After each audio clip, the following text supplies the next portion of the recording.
নমস্কার বন্ধুরা, কেমন আছো? আশা করি ভালোই আছো। রকমারি ক্রিয়েশনে সবাইকে স্বাগত জানিয়ে নতুন একটা রেসিপি নিয়ে চলে এসেছি। তোমরা প্রথম থেকে শেষ পর্যন্ত দেখতে থাকো, আশা করি খুবই ভালো লাগবে তোমাদের।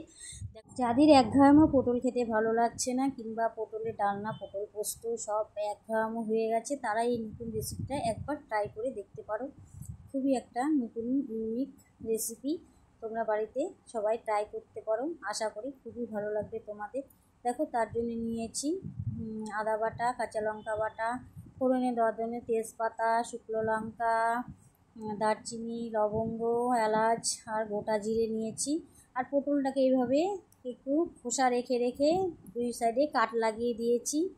এভাবে কেটে নিয়ে, আর বড়ো পটল হলে দু টুকরো করে নিবে, আর ছোটো পটল হলে গোটাটাই নেওয়ার চেষ্টা করবে। তার মধ্যে জিরে গুঁড়ো, ধনে গুঁড়ো, একটু কালারের জন্য লঙ্কার গুঁড়ো নিয়েছি। এখানে পরিমাণ মতো একটু ডাল নিয়েছি, একটা টমেটো কুচি করে নিয়েছি। তার মধ্যে দেখো, কড়াইটা বসিয়ে দিলাম। প্রথমে কড়াইটা গরম হওয়া পর্যন্ত অপেক্ষা করেছি। গরম হয়ে গেছে। তার মধ্যে ডালটা, মুগের ডালটা, এখানে আমি কিন্তু মুগের ডাল নিয়েছি। তোমরা চাইলে মটর ডালও নিতে পারো, মুসুর ডালও নিতে পারো। আমার মুগের ডালটাই ভালো লাগলো, তাই আমি মুগের ডালটাই নিলাম। তোমাদের যেটা যার ইচ্ছে সেটাই নিতে পারো, আর তোমাদের পরিমাণ যার যতটা লাগবে সেটাই নিতে পারো। ডালটা আমি এখন যতক্ষণ একটা খুব সুন্দর মিষ্টি গন্ধ না বের হবে, ততক্ষণ আমি নেড়ে চেড়ে এইভাবে ভেজে নিব। মুগের ডাল কিন্তু ভাজতে ভাজতে একটা খুব সুন্দর মিষ্টি গন্ধ বের হয়, তখনই বুঝবে যে ভাজাটা হয়ে গেল। কম বেশি সবাই জানো, তাও একটু বলে দিলাম। দেখো, একটা পাত্রে আমি ডালটাকে নিয়ে একটু জল দিয়ে ভিজিয়ে রাখলাম, যাতে ডালটা একটু ফুলেও যায়, একটু নরমও হয়ে যাবে, তাই আমি ভিজিয়ে রাখলাম। বাদবাকি রান্নাটা আমি শুরু করে দিলাম। রান্নাটা কিন্তু আমি সরষের তেলেই করছি, তোমরা চাইলে সাদা তেলেও করতে পারো, তোমাদের পছন্দ মতো। এখানে একটু নুন আর একটু হলুদ দিয়ে দিলাম তেলটার মধ্যে দিয়ে।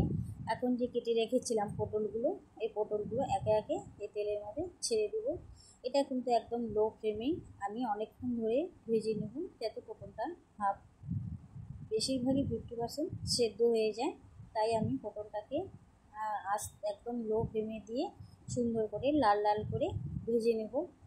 পটল কিন্তু সুন্দর করে আমার ভাজা দেখো প্রায় হয়ে গেছে। এখন পটলটাকে তুলে নিচ্ছি।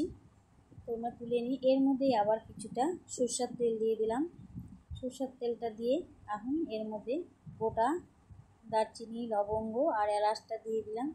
দিয়ে এখন ফোড়নটাকে একটু নেড়ে চেড়ে তার মধ্যে গোটা জিরেটাও দিয়ে দিলাম। গোটা জিরেটা দেওয়ার পরে আমি শুকনো লঙ্কা, তেজপাতাটাও দিয়ে দিলাম ফোড়নে। ফোড়নটা যতক্ষণ একটা খুব সুন্দর গন্ধ না বের হবে, ততক্ষণ কিন্তু আমি একটু নেড়ে চেড়ে ভেজে নেব। নেড়ে চেড়ে ভেজে নেওয়ার পরে দেখো, আমার ফোড়নটা কিন্তু অলরেডি ভাজা হয়ে গেছে। এর মধ্যে কেটে রেখেছিলাম টমেটোটাও এখানে অ্যাড করে দিলাম। টমেটোটা দিয়ে একটু নেড়ে চেড়ে ভেজে নেব। টমেটোর একটা কাঁচা গন্ধ আছে, সে যতক্ষণ না বের হবে ততক্ষণ একটু নেড়ে চেড়ে ভেজে নেব। টমেটোটা দেখো অনেকটা কিন্তু গলা গলা ভাবও হয়ে গেছে। টমেটোটা ভাজা ভাজা হয়ে গেলে এর মধ্যে এখন যা যা অ্যাড করার, আদা আর কাঁচা লঙ্কা বাটাটাও আগে দিয়ে দিলাম, কারণ আদার মধ্যে একটা কাঁচা গন্ধ থাকে, তাই একটু তেলের মধ্যে নেড়ে চেড়ে নিলাম আগে। তাই দেখো, আর ঝালটা তোমাদের পরিমাণ মতোই তোমরা দিবে। আমার ঝালটা যতটা পরিমাণ ততটাই আমি দিয়েছি, তোমাদের পরিমাণ মতো ঝালটা দেবে। তার মধ্যে দেখো ভাজা ভাজা কিন্তু অনেকটা হয়ে গেছে। হয়ে যাওয়ার পরে এর মধ্যে এখন যে মশলাটা আমি নিয়েছিলাম, মশলাটা একটু জল দিয়ে ভিজিয়ে রেখেছিলাম। গুঁড়ো মশলা কিন্তু একটু জল দিয়ে ভিজিয়ে রাখলে মশলাটা ফুলে যায়, আর রান্নাটাও খুব টেস্ট হয়। তাই মশলাটা আমি যে কোনো গুঁড়ো মশলায় একটু চেষ্টা করি আর কি ভিজিয়ে রাখার। অনেক সময় হয় না, অনেক সময় দিয়ে দিই, কিন্তু বেশিরভাগই চেষ্টা করি একটু ভিজিয়ে রাখার। দেখো, মশলাটা অনেকটাই আমার কষানো হয়ে গেল। তোমাদের সঙ্গে গল্প করতে করতে মশলাটাকে কিন্তু আমি লো ফ্লেমে একদম কষিয়ে নিচ্ছি। এর মধ্যে কিন্তু এখন স্বাদ অনুযায়ী নুন দিয়ে দেবো, তোমরা কম বেশি বাড়িয়ে দিতে পারো। তার মধ্যে আমি পরিমাণ মতো হলুদও দিয়ে দিলাম।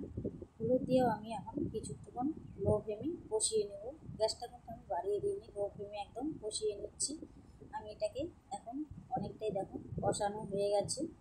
এর মধ্যে যে এখন ওই যে ডালটা ভিজিয়ে রেখেছিলাম, ওই ডালটা জলটা ঝরিয়ে নিয়েছি, সুন্দর করে ঝরিয়ে নিয়ে ডালটাও দিয়ে দিলাম। ডালটাও দিয়ে এখন মশলার সঙ্গে সুন্দর করে একটু কষিয়ে নিই। মশলা আর ডাল একসঙ্গে মিশে গেলে সুন্দর করে একবার কষিয়ে নেব। খুব সুন্দর কিন্তু একটা গন্ধ বেরিয়ে গেছে বন্ধুরা। তোমরা তোমরা দেখতে থাকো, আশা করি খুবই ভালো লাগবে।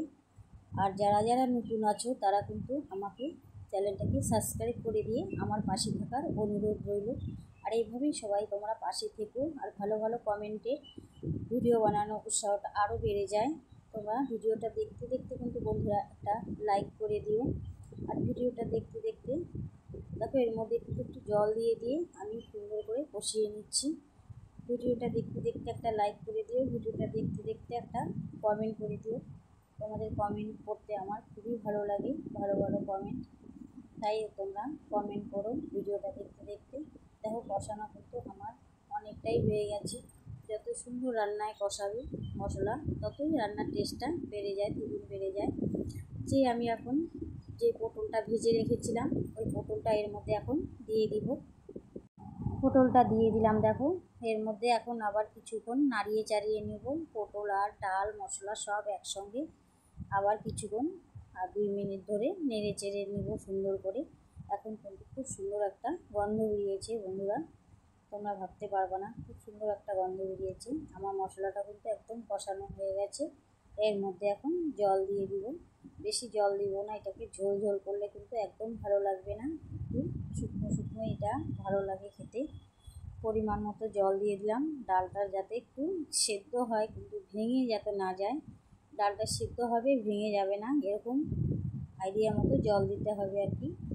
দেখো তোমরা এখন এটাকে আমি 2 মিনিট ধরে ভালো করে গ্যাসটা বাড়িয়ে দিয়ে ফুটিয়ে নিলাম। রান্নাটা কিন্তু আমার প্রায় হতে চলছে। এর মধ্যে দেখো সুন্দর একটা কালার এসছে বন্ধুরা, খুব সুন্দর একটা কালার এসছে। তোমরা চাইলে কিন্তু এইভাবে একবার রান্না করে বাড়িতে খেতে পারো, দুর্দান্ত লাগে খেতে। তার মধ্যে এখন এর মধ্যে একটু চিনি দিয়ে দেবো। নিরামিষ রান্নায় একটু চিনি না দিলে ভালো লাগে না, আর যারা ভালোবাসো না তারা একটু স্কিপ করে দিতে পারো, কিন্তু একটু চিনি দিলে আর কি রান্নাটার টেস্টটা ব্যালেন্সটা খুব সুন্দর আসে। দেখো এর মধ্যে তোমার গরম মশলাও দিয়ে দিলাম, তার মধ্যে একটু ঘি দিয়ে দিলাম। নিরামিষ রান্নায় একটু ঘি গরম মশলা দিলে রান্নার টেস্টটা আরও খুব সুন্দর হয়। দেখো আমার রান্নাটা কিন্তু প্রায় কমপ্লিট এখন আর কি। অন্য একটা পাত্রে নামিয়ে নেব, গ্যাসটা বন্ধ করে দিলাম, এখন নামিয়ে নেব। তোমরা দেখতে থাকো, আশা করি খুবই ভালো লাগবে। দেখো রান্নাটা একদম কমপ্লিট, আমি নামিয়ে নিয়েছি একটা পাত্রে। খুব টেস্টি একটা রেসিপি, তোমরা বাড়িতে ট্রাই করতে পারো, কথা দিলাম দারুণ লাগবে খেতে। তোমরা ভাত রুটি পরোটা সব কিছুর সঙ্গে খেতে পারবে।